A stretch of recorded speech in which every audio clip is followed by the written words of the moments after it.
साथियों, यदि आप जनगणना के अंतर्गत प्रगणक या सुपरवाइजर की भूमिका निभा रहे हैं, तो आपको नक्शा अपने हाथ से बनाना जरूरी है। ये 2 प्रतियों में जमा होगा बनाने के बाद। तब ये नक्शा नजरी कैसे बनेगा, क्या क्या होगा, इस बारे में ही इस वीडियो में मैं समझाने जा रहा हूँ। तो अगर ये वीडियो आपके लिए उपयोगी हो तो आप ध्यान से देखिएगा।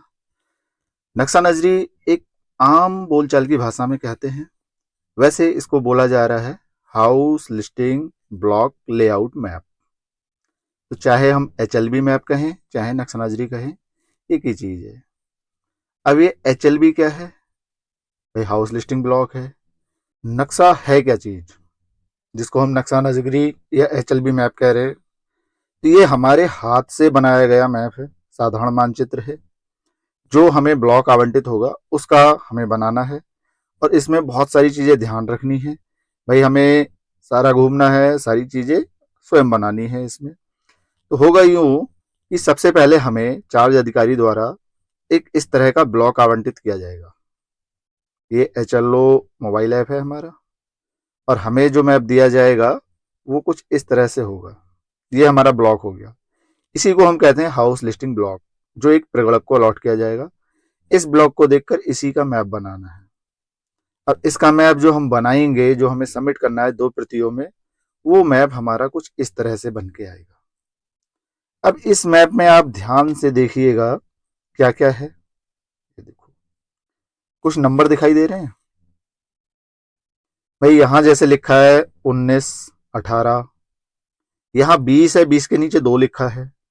ये तीर के चिन्ह है, ये ट्राइंगल है, डैश किया हुआ है, ये ट्राइंगल खाली है। ये देखो स्क्वायर, डैश किया हुआ है। इनके कुछ ना कुछ मतलब हैं। तो ये मतलब क्या है वो आपको यहाँ साइड में दिया गया है। मैप बनाते वक्त हमें सिर्फ इन्हीं निर्देशांकों का यूज करना है। इनके अलावा कोई और नया निर्देशांक नहीं देना है। तो जितने निर्देशांक हमारे यहाँ पर दिए हैं वही सारे निर्देशांक इसके अंदर यूज किए गए हैं। ये हमारा फाइनल मैप है। अब ये बनाने के लिए हम करेंगे कैसा क्या वो देखो। HLB का जो फाइनल मैप बनाकर हम सबमिट करेंगे, उस मैप को बनाने से पहले मुख्य मुख्य चीजें यहाँ समझ लेते हैं। देखो, यहाँ दिया है लोकेशन से संबंधित डिटेल जो हमें भरनी है। इस एरिया में दिए हैं हमें प्रतीक चिन्ह, यही चिन्ह हमें इस मैप के अंदर लेने हैं। और यहाँ हमें सबमिट करने वाला काम वो है साइन वगैरह। अब मैप पे देखो हमेशा ऊपर की ओर उत्तर लेते हैं, यानी ये ऊपर वाली साइड उत्तर होगी, तो नीचे दक्षिण हुआ। तो इस साइड में राइट साइड में पूरब और लेफ्ट साइड में पश्चिम हो गया। वही मैप पे दिया देखो, east, west, north, south. North ऊपर लेना है।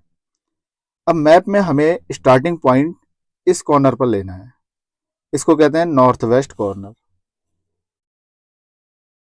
अब यहां से हम इस तरह से अपने सारे मकानों की गणना करेंगे, भवनों की गणना करेंगे, और साउथ ईस्ट कॉर्नर पे लाके मैप को क्लोज करेंगे। इस क्रम का हमें ध्यान रखना है मैप बनाते वक्त। नक्शा नजरी बनाने का उद्देश्य क्या है? हमारे पास जो ब्लॉक है, उस ब्लॉक का जो हम हाथ से नक्शा बनाएंगे उसमें हमारा 100% कवरेज होना चाहिए। यानी कोई भी मकान छूटना नहीं चाहिए और कोई भी मकान ओवरलैप नहीं होना चाहिए। सारे मकान आ जाने चाहिए। सारी खाली जगह को हम अपनी बाउंड्री के अंदर कवर कर लेंगे। लैंडमार्क भी उसके अंदर सारे आ जाएंगे। सब चीजों का सीमांकन बिल्कुल सटीक होना चाहिए। कौन सा घर कहाँ पर है, उनकी भौगोलिक पहचान भी स्पष्ट होनी चाहिए। और ये चीजें भविष्य के लिए काम आएंगी, क्योंकि जनगणना 10 साल में एक बार होती है। तो गवर्नमेंट इस मैप को फ्यूचर में यूज करेगी अपने अन्य कामों के लिए। HLB लेआउट मैप में क्या क्या होना चाहिए वो इस स्लाइड में दिया है। देखो, हमारा लोकेशन क्लियर हो, समस्त भवनों, बिल्डिंग और ये जनगणना भवनों की संख्या ये होना चाहिए। तो जो हम आकृति बनाएंगे मैप के अंदर, चाहे स्क्वायर हो चाहे ट्रायंगल हो, चाहे डैसेस हो चाहे खाली हो, उनके अंदर हम लिखेंगे जनगणना भवन संख्या, और उसके नीचे ब्रैकेट में लिखेंगे जनगणना मकान संख्या। ये चीज़ है पॉइंट नंबर 2 में। पॉइंट नंबर 3 लैंडमार्क के लिए कह रहा है कि हमारे यहाँ स्कूल, कॉलेज, पुलिस स्टेशन आदि जो भी हैं हमारे एचएलवी के अंदर, उनको सबको हमें दिखाना है, और ज़रूरत है, पता है तो हम उनके नाम भी लिख सकते हैं लैंडमार्क के। नक्शा नजरी बनाने की प्रक्रिया, तो सबसे पहले हमें फील्ड में जाना है, चारों ओर घूमना है, बाउंड्री क्लियर करनी है जिससे हमारी सारी लैंडमार्क और आउटलाइन क्लियर हो जाए। फिर हम उसमें मेन चीज़ रास्ते वगैरह बनाएंगे, मकान के चिन्ह बनाएंगे, सारे स्थल दिखाएंगे और सारे संकेत यूज करेंगे। इन चीज़ों को मैं आगे स्पष्ट करता हूँ अगली स्लाइड में। जो हम मैप बनाएंगे उसके जो स्टेप हैं वो ये है। सबसे पहला स्टेप अंडरस्टैंडिंग एचएलवी मैप। तो जो मैप हमें दिया जाएगा, जो ब्लॉक दिया जाएगा, उसको पहले हम समझेंगे। उसके बाद अपने फील्ड में जाएंगे, चारों ओर घूमेंगे, उसकी बाउंड्री देखेंगे, अंदर देखेंगे, पूरे एचएलवी एरिया को देखेंगे, जानेंगे अच्छे से। फिर उसके अंदर जो हमारी फिजिकल फीचर है, रोड वगैरह है, उनको बनाएंगे अपने मैप में। उसके बाद हमारे जो मकान है उनको बनाएंगे, फिर लैंडमार्क, और उसके बाद क्रॉस वेरिफिकेशन। इसके बाद हमारा फाइनल होगा, और फाइनल करने से पहले हम एक बार इसको तसल्ली से देखेंगे कि कोई नई बिल्डिंग बन गई इस दौरान तो वो ऐड करेंगे, कोई टूट गई तो उसको रिमूव करेंगे, सुपरवाइजर के साथ बैठ के भी डिस्कस करेंगे, और लास्ट में इसे 2 प्रतियों में सबमिट कर देंगे। अब इन चीज़ों को आगे मैप में और समझेंगे सही से। एचएलवी लेआउट मैप तैयार करने की प्रक्रिया, तो वही चीज़ है जो अभी स्टेप में दिया था। पहले मैप को समझना है, फिर एरिया को जानना है, और उसके बाद फिजिकल फीचर बनाने हैं उसके।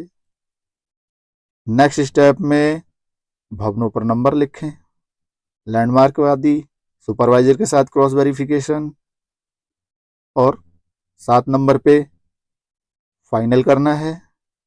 फाइनल करने के बाद में 8वें नंबर पे हमें 2 प्रतियों में जमा कर देना है, हार्ड कॉपी में।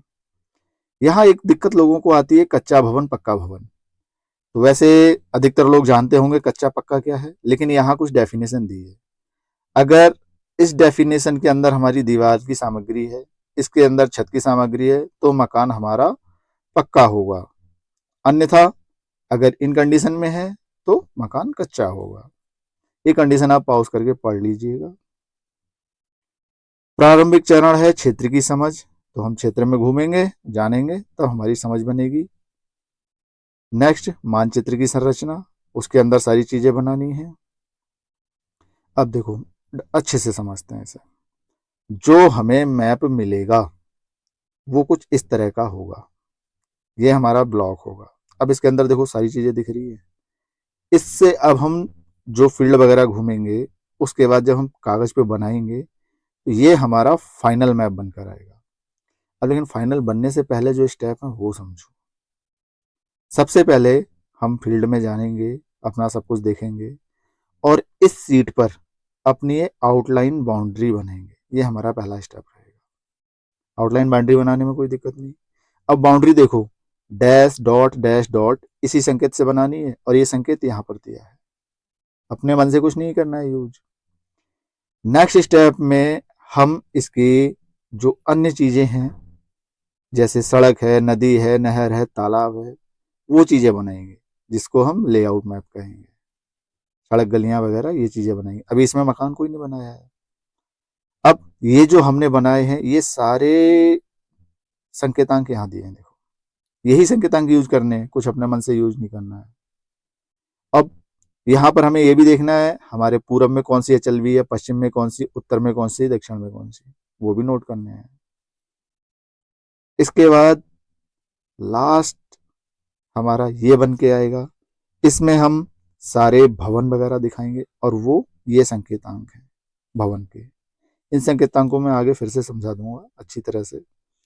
अब यहाँ पर हमने स्टार्टिंग इस पॉइंट से की, और यहाँ देखो कोई आबादी क्षेत्र नहीं है इनका, तो ये यहीं पे घूमे हैं ऐसे ऐसे, यूं घूम घाम के यहाँ पर।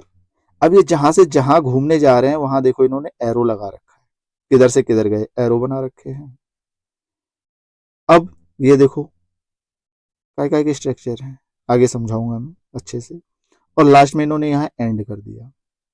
इधर HLB नंबर इतना है, इधर इतना है, इधर भी है कुछ और इधर भी कुछ होगा, ये सब डिटेल दे दी। तो स्टेप बाय स्टेप ये बना लिया। तरीका वही है बनाने का, नॉर्थ वेस्ट में स्टार्टिंग पॉइंट और साउथ ईस्ट में एंडिंग पॉइंट, ऊपर हमेशा नॉर्थ लेना है। उसके बाद अच्छा यहां आप एक चीज समझ सकते हो, ये उल्टा एस नहीं बन रहा है, यानी हमें जो मकानों की नंबरिंग देनी है जनगणना भवन संख्या, वो उल्टे एस के हिसाब से बनाना है। या यूं आप कह सकते हो कि जैसे हम कॉपी में लिखते हैं उस तरह से हमें शुरुआत करनी है। कॉपी में हम इसी कोने से तो स्टार्टिंग करते हैं, इस कोने में एंडिंग करते हैं, तो ये तो स्टार्टिंग एंडिंग पॉइंट हुए, और बाकी उल्टे एस के हिसाब से चलना है। बाकी चीजें जो छोटी छोटी हैं इनको और स्पष्ट करते हैं आगे। घरों का क्रमांकन और चिन्हन, तो मैप में ये चीज हमें करनी है, अपने नंबर देने हैं जिससे सारे घरों की पहचान अच्छे से हो जाए। अब इसमें जो हम अपने प्रतीक चिन्ह दिखाएंगे वो देखो, ये हैं हमारे प्रतीक चिन्ह। जो हम अपने ब्लॉक की बाउंड्री बनाएंगे, डैश डॉट, ये हमारी बाउंड्री बनेगी। उसके बाद नदी का चिन्ह, नहर का चिन्ह, तालाब का, कुएं का, नल का, नलकूप का, ये क्या है, मंदिर, मस्जिद, चर्च, गुरुद्वारा। अगर हमारे यहाँ कोई स्कूल है, स्क्वायर बना के अंदर एस लिखेंगे। डिस्पेंसरी है, स्क्वायर बना के डी लिखेंगे। पंचायत घर है, स्क्वायर बना के पी। पोस्ट ऑफिस है, स्क्वायर बना के पीओ। हमें यहाँ दिए गए जो संकेतांक हैं यही यूज करने हैं, इसके अलावा और अपने मन से कुछ यूज नहीं करना है। पक्का रोड इस तरह से है, कच्चा रोड ये है, पगडंडी इस तरह से है जो लोकल पाथवे हुआ, रेलवे लाइन इस तरह से दिखानी है। अब देखो जो मकान मैंने दिखाए थे मैप में वो समझो। स्क्वायर का मतलब और ट्रायंगल का मतलब, तो अगर मेरा स्क्वायर सिंपल है तो वो आवासीय घर है और पक्का घर है। अगर ट्रायंगल खाली है तो आवासीय है और कच्चा है। अगर स्क्वायर डैसेस कर दिया तो वो गैर आवासीय हो गया लेकिन है पक्का। अगर ट्रायंगल मैंने डैसेस कर दिया तो वो गैर आवासीय है लेकिन कच्चा। इसके अंदर जो संख्या लिखी है ये मैंने भवन नंबर दिया है, और बाहर जो ब्रैकेट में संख्या है ये इसके अंदर जनगणना मकान है। यानी ये मेरा भवन संख्या 10 है, इसके अंदर 3 जनगणना मकान है। ये भवन संख्या 15 है, इसके अंदर एक ही जनगणना मकान है इसलिए बाहर कुछ नहीं लिखा। ये भवन नंबर 19 है, इसके अंदर एक ही जनगणना मकान है इसलिए बाहर कुछ नहीं है। ये भवन नंबर 3 है, इसके अंदर 2 जनगणना मकान है इसलिए ब्रैकेट में 2 लिखा है। अब ये स्टैंडर्ड क्यों यूज किए जा रहे हैं, क्योंकि हमारा भारत बहुत बड़ा है, सब में एक रूपता रहे, इसलिए इन चीजों को यूज किया जाना है। इसलिए अपने मन से कुछ भी यूज नहीं करना है, जो यहाँ दिया है वही यूज करना है। अब यहाँ भी देखो वही चीज दी है, जो मैंने अभी समझाया वही चीज यहाँ दे रखी है ना। नेक्स्ट महत्वपूर्ण सावधानियां हैं, भाई आपको अपने हिसाब से अच्छे से बनाना है, साफ सुथरा बनाना है। तो उम्मीद करते हैं अब आप अच्छे से अपना नक्शा नजरी या HLB लेआउट बना लेंगे। बाकी अगर आपको कहीं कोई समस्या हो तो आप कमेंट बॉक्स में पूछ सकते हैं। मैंने अपनी तरफ से पूरी कोशिश की है अच्छी तरह से समझाने की, और मैं ये मान के चलता हूँ जिन लोगों ने ज्योग्राफी की अच्छी से समझ रखी है वो लोग तो इसको बहुत अच्छे से बना लेंगे, और अन्य लोग भी इसको अगर थोड़ा पढ़ेंगे कोशिश करेंगे तो उन्हें भी कोई समस्या नहीं आएगी, अच्छे से बना लेंगे। बाकी अगर समस्या आती है तो आपके सुपरवाइजर महोदय और चार्ज अधिकारी हैं आपके यहाँ पर, आप उनसे डिस्कस कर सकते हैं। और आप अगर पूछना चाहें तो कमेंट बॉक्स में भी पूछ सकते हैं, मैं हर संभव हेल्प करने के लिए तैयार हूँ। बाकी साथियों वीडियो में यहाँ तक बने रहने के लिए बहुत बहुत धन्यवाद।